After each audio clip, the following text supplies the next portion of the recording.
Hello friends, আমি প্রিয়াংশু। আজ আমি চলে গেছিলাম কোরাস জগদ্ধাত্রী পূজা কমিটিতে। এখানে এদের থিম এবারে ছিল তক্ষণ। এরা অনেক ভালো করেছে, এবারে 35তম বর্ষে অনেক ভালো করেছে এরা। প্যান্ডেল তো বিশাল।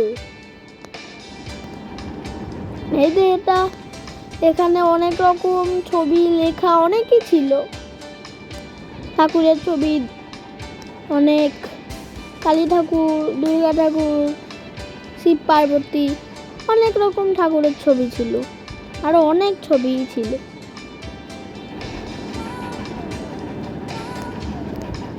এদের এখানে অনেক বড় প্যান্ডেল ছিল, ছবি অনেক ঘুরছিল এরকম, দু সাইডেই ছবি ছিল আর মাঝখানে ঠাকুর। তো আজকের জন্য টাটা, আবার পরের ভিডিওতে আসছি।